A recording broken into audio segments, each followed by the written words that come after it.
જે બાકી બચ્યા એમના પર જે અમાનવીય જુલ્મ અને અત્યાચાર થયો છે એની આપણે કલ્પના પણ ન કરી શકીએ. અને એમાંના એક હતા વિક્ટર ફ્રેન્કલ પોતે, જેઓ ડૉક્ટર હતા, પણ because he was a Jew એમને કોન્સન્ટ્રેશન કેમ્પમાં નાખી દેવામાં આવ્યા. અને કોન્સન્ટ્રેશન કેમ્પમાં એમને થયેલા અનુભવો વિશે એમણે આ પુસ્તક લખ્યું છે, મેન્સ સર્ચ ફોર મિનિંગ. અને આ પુસ્તકમાં શું છે? બસ એટલી જ વાત છે કે જીવવા માટે કોઈ એક નિમિત્ત જોઈએ છે, કોઈ એક કારણ જોઈએ છે. જેમ કે કોન્સન્ટ્રેશન કેમ્પમાં તમે પુસ્તક વાંચો, હવે તો ગુજરાતી અનુવાદ પણ ઉપલબ્ધ છે, કે એ લોકોએ કેદીઓ ભાગી ન શકે એ માટે ફરતી તારની વાડ કરી હતી. અને એને એ ઇલેક્ટ્રિકલ વાડ હતી, એટલે તમે જો ભૂલથી તમે રસ્તો ઓળંગવા જાઓ, એ વાડ ઠેકવા જાઓ તો કરંટ લાગે. એ જાણતા હોવા છતાં કેટલાક કેદીઓ સુસાઇડના ઈરાદાથી એ વાડને પકડી લેતા. કરંટથી શોક લાગે અને શોકથી મૃત્યુ થઈ જાય એટલા માટે. તો આવા કેટલા લોકો સુસાઇડ કરવાના નવી નવી યુક્તિઓ વિચારતા. એમાંથી 2 જણના એમણે સુસાઇડ પ્રિવેન્ટ કરેલા એ કોન્સન્ટ્રેશન કેમ્પમાં, જેમાં એમણે લખ્યું છે કે 2 વ્યક્તિઓને એમણે ખાલી એટલું જ પૂછ્યું કે તમારે સુસાઇડ આવતીકાલ સવારે કરવો છે, હું તમને નહીં રોકું, તમે ખાલી મને એટલું કહો કે એવું કયું કામ છે જે અધૂરું રહી જશે. તમારા મૃત્યુ પામવાથી એવું કયું કામ છે જે અધૂરું રહી જશે? મતલબ કે ધારો કે આવતીકાલ સવારે તમને અહીંથી આઝાદ કરવામાં આવે તો પહેલું કામ તમે કયું કરશો? તો પહેલી વ્યક્તિ એવો જવાબ આપ્યો કે મારો દીકરો વિદેશમાં મારી રાહ જુએ છે, અહીંથી હું મુક્ત થાવ, આઝાદ થાવ તો સૌથી પહેલાં મારે એને મળવું છે, કારણ કે એ કામ મારા સિવાય બીજું કોઈ નહીં કરી શકે. એટલે જો હું સ્યુસાઇડ કરીશ તો એ કામ અધૂરું રહી જશે. તો એમનો મિનિંગ હતો, ઉદ્દેશ્ય હતો, પર્પઝ હતો પ્રિયજનને મળવું. બીજાનો પર્પઝ પ્રિયજન નહોતું, કામ હતું. બીજો જે વ્યક્તિ હતો એ સાયન્ટિસ્ટ હતો. એણે એવું કહ્યું કે મેં ઘણી બધી થિયરીઝ લખી છે, એક અપ્રકાશિત પુસ્તક છે જે મારે પ્રકાશિત કરવું છે. જો અહીંથી મને આઝાદ કરવામાં આવે તો સૌથી પહેલાં હું એક પુસ્તક પ્રકાશિત કરીશ, કારણ કે એ મારા સિવાય કોઈ નહીં કરી શકે, મારું એ કામ અધૂરું રહી જશે. બસ આટલું જ. આ 2 જણને આ માત્ર એક પ્રશ્નના આધારે વિક્ટર ફ્રેન્કલે એમનો મિનિંગ યાદ કરાવ્યો, એમને સુસાઇડ કરતા અટકાવ્યા. અને વિક્ટર ફ્રેન્કલ 3 વર્ષ સુધી કોન્સન્ટ્રેશન કેમ્પમાં આ યાતના સહન કરી શક્યા, કારણ કે એમનો મિનિંગ હતો, એમનો લાઈફનો પર્પઝ હતો એમના આ કોન્સન્ટ્રેશન કેમ્પ દરમિયાન થયેલા અનુભવોને પુસ્તક સ્વરૂપે પ્રકાશિત કરવાનો. એ નાની નાની ચબરખીઓમાં લખતા. એકવાર તો પકડાઈ ગયેલા, એક કાગળિયા બાળી દેવામાં આવ્યા હતા, તેમ છતાં એમને બહાર નીકળીને જગતને આ વાત કરવી હતી કે અમે કઈ રીતે સર્વાઈવ કર્યું છે. અને તેઓ જે લોકો સર્વાઈવ થયા એ દરેક પાસે જીવન જીવવાનો એક સ્ટ્રોંગ મોટિવ હતો, એક ઉદ્દેશ્ય હતો. એ પ્રિયજનને મળવાનો પણ હોઈ શકે. આપણે દાદીઓ કહેતા કે ફલાણાના લગ્ન જોઈ લો પછી જાઓ તો વાંધો નહીં. તો એ લાઈફનો પર્પઝ છે. મને પાણી આમ સોરી, મને થોડું વાયરલ ઇન્ફેક્શન છે એટલે સોર થ્રોટ છે. તો એને લોગો થેરાપી કહેવાય. લેટિન ભાષામાં લોગોઝનો અર્થ થાય મિનિંગ, અને થેરાપી એટલે સારવાર. સો અર્થ દ્વારા સારવાર.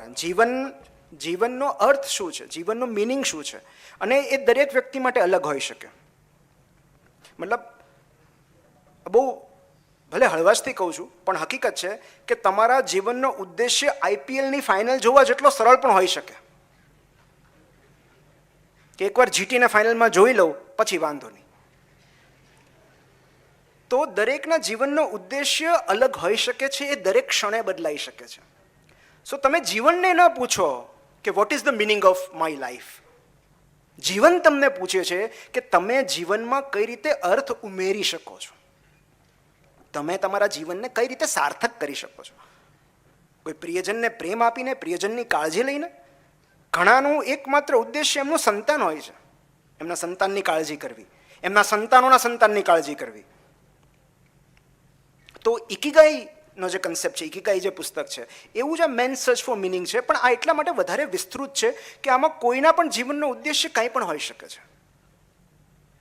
બીજું એક પુસ્તક ટ્યુઝડેઝ વિથ મોરી, જે કદાચ તમે વાંચ્યું હશે, જેમાં સોશિયોલોજીના એક પ્રોફેસર મૃત્યુ પામી રહ્યા હોય છે અને એના વિદ્યાર્થીને જાણ થાય છે કે આ એક મોટર ન્યુરોન ડિઝીઝ નામની ગંભીર બીમારીથી પીડાય છે અને એમને મળવા પહોંચે છે.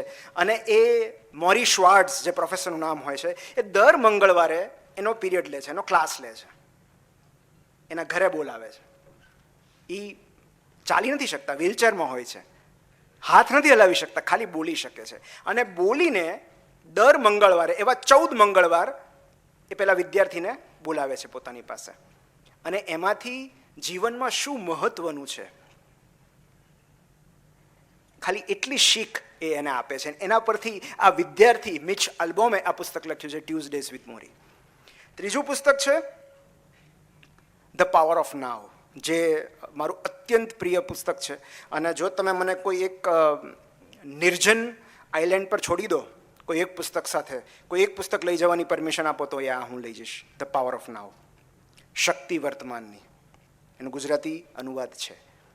આ પુસ્તક એટલા માટે ખાસ છે કારણ કે કોઈ પણ માનસિક તકલીફમાંથી બહાર આવવા માટેનો એકમાત્ર જવાબ એટલે ધ પાવર ઓફ નાવ. અને આના લેખક જે છે, અત્યારે તો 75-76 વર્ષ ઉંમર હશે એમની, એખાર્ટ ટોલ, તેઓ જ્યારે 29 વર્ષના હતા ત્યારે સિવિયર ડિપ્રેશનથી પીડાઈ રહ્યા હતા, એટ ધ એજ ઓફ 29.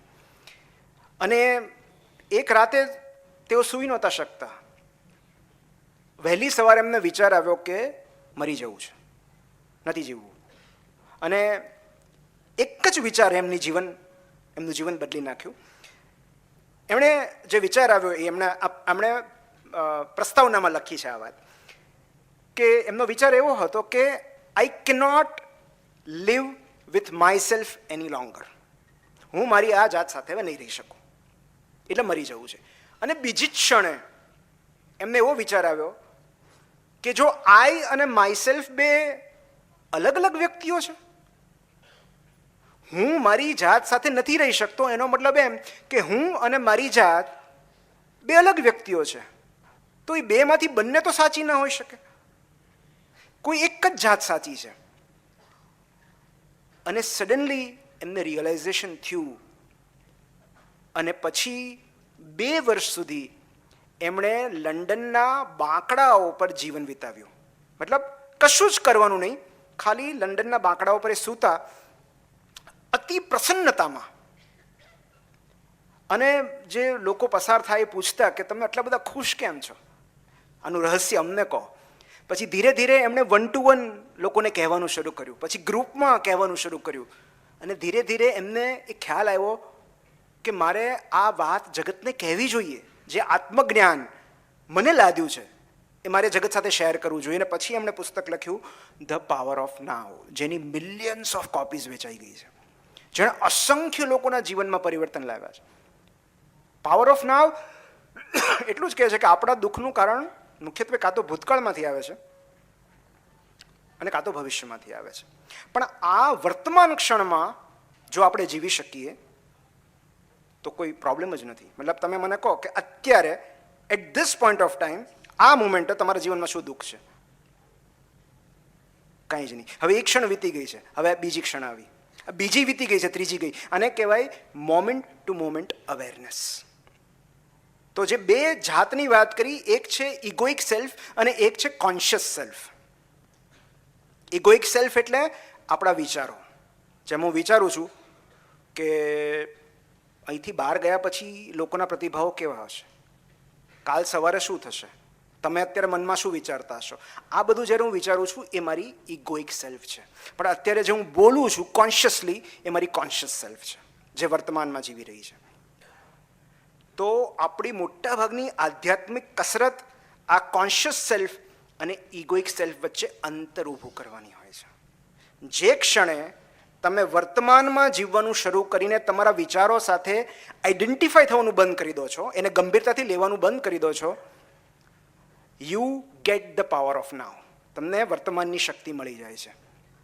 તો આ જેટલું સરળતાથી હું કહું છું એટલું સરળ છે નહીં આ સમજવું, પણ તમે એ પુસ્તક વાંચો તો ધીરે ધીરે તમને સમજાશે કે મેડિટેશનનું મહત્ત્વ શું છે, આ નાવ કોને કહેવાય, આ ક્ષણ પસાર થઈ ગઈ છે. તો આખું જીવનમાં ભૂતકાળ ને ભવિષ્યકાળ નથી હોતા. ભૂતકાળ એ આપણી મેમરી છે અને ભવિષ્યકાળ એ આપણી કલ્પના છે. હકીકતમાં ટાઈમલાઈન ઉપર તો એક જ વસ્તુ છે, નાવ. એટલે જીવન એ અનેક વર્તમાન ક્ષણોની શૃંખલા છે. It's a series of present moments. એટલે જો આપણે મેમરી કાઢી નાખીએ તો આપણે બધા ખુશ છીએ. તો એના ઉપર પણ એક પુસ્તક છે, માય સ્ટ્રોક ઓફ ઇનસાઇટ, જેમાં એક ન્યુરો સાયન્ટિસ્ટે પુસ્તક લખ્યું છે કે જેમને સીવી સ્ટ્રોક આવ્યો અને મગજનો એક હિસ્સો કામ કરતો બંધ થઈ ગયો અને પછી એમને રિયલાઇઝ થયું કે આ તો કેટલી બધી શાંતિ થઈ ગઈ. મતલબ ઇટરનલ બ્લિસ, એટલી બધી પ્રસન્નતા કે હકીકતમાં એ કાઢી જ નાખવો જોઈએ. તો હકીકતમાં એ માય સ્ટ્રોક ઓફ ઇનસાઇટમાં એમણે લખ્યું છે કે આ આપણું જે પ્રિમિટિવ બ્રેઇન છે, જે આપણને લિમ્બિક સિસ્ટમ છે, એ કઈ રીતે આપણને કનડે છે. પણ એ થોડું ગંભીર થઈ જશે. ચોથું પુસ્તક આપણને બધાને ગમે એવું છે, ઇવન 12 વર્ષના બાળકને પણ હું વાંચવાનું કહીશ. એ છે the boy, the fox, the mall and the horse. આ પુસ્તકના સંપર્કમાં હું એવી રીતે આવ્યો કે થોડા સમય પહેલાં મેં અનુષ્કા શર્માની ઇન્સ્ટાગ્રામ સ્ટોરી પર એક ચિત્ર જોયેલું. બહુ જ ઇન્ટરેસ્ટિંગ ચિત્ર હતું. એટલે હું બંનેને ફોલો કરું છું, વિરાટ અને અનુષ્કાને. એટલે એ ચિત્રમાં 4 પાત્રો હતા બેઝિકલી. એક ઘોડો હતો, એ ઘોડાની ઉપર એક છછુંદર બેઠું હતું, એની બાજુમાં એક 8-10 વર્ષનું બાળક ચાલી રહ્યું હતું અને એની પાછળ એક શિયાળ આવી રહ્યું હતું. અને એ સમયે એ લોકો ગાઢ જંગલમાંથી પસાર થઈ રહ્યા હતા અને ત્યારે પેલું બાળક એવું કહે છે કે મને તો આગળનો રસ્તો જ નથી દેખાતો. અને ત્યારે ઘોડો એને પૂછે છે કે તને તારું નેક્સ્ટ સ્ટેપ દેખાય છે? એટલે પેલું બાળક કહે છે હા. એટલે ઘોડો કહે છે બસ, તો અત્યારે ફક્ત આગલું ડગલું ભર. આટલી જ વાત અને મારા મોંમાંથી વાવ નીકળી ગયું કે આ કોણ છે એમ. એટલે તાત્કાલિક હું એને જે સ્ટોરી શેર કરી હતી એના અકાઉન્ટ પર ગયો, ચાર્લી મેકેસી, અને ત્યારે મને ખબર પડી કે આ તો એક ઝલક છે. હકીકતમાં આ એક પુસ્તકનું પાનું હતું, જે પુસ્તકનું નામ છે the boy, the fox, the mall and the horse. આ પુસ્તકનો અનુવાદ કરવાના હું મરણીય પ્રયાસ કરું છું, પણ આના કોપીરાઇટ્સ નથી મળતા. કારણ કે આમાં માત્ર ટેક્સ્ટના નહીં, એમણે આ ચિત્ર વાર્તાના સ્વરૂપમાં, એટલે માટે આ વધારે ઇમ્પેક્ટફુલ છે. એની મૂવી પણ આવી ગઈ છે, હવે એનું ફિલ્મ આવી ગયું છે, કે એમણે ચિત્ર વાર્તાના સ્વરૂપમાં રજૂ કર્યું છે આખું. મતલબ દરેક પાના પર એક ચિત્ર છે અને એની નીચે એક સંક્ષિપ્ત ડાયલોગ છે અને એટલા અર્થસભર વાક્યો છે. જેમ કે પેલો બાળક એમ કહે છે કે પેલા કાળા ડિબાંગ વાદળો છે, એ આપણી તરફ આવી રહ્યા છે, અને ઘોડો એમ કહે છે કે હા, પણ એ પસાર થઈ જશે અને એની પાછળ રહેલું ખુલ્લું આકાશ ક્યાંય જવાનું નથી.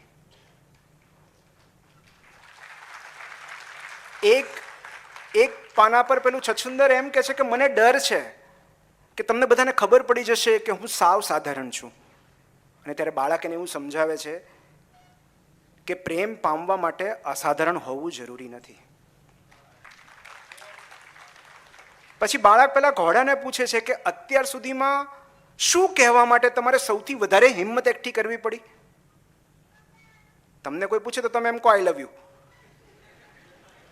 પણ ઘોડાએ એવું કહ્યું, શું કહેવા માટે હિંમત એકઠી કરવી પડી? મારી મદદ કરો. હેલ્પ માગવા માટે કેટલી બધી હિંમત જોઈએ. અને મદદ માંગવાનો અર્થ આ પુસ્તકમાં લખ્યું છે કે મદદ માંગવાનો અર્થ એ નથી કે તમે મેદાન છોડી ચૂક્યા છો. મદદ માંગવાનો અર્થ એ થાય કે તમે છેક સુધી લડવા માંગો છો.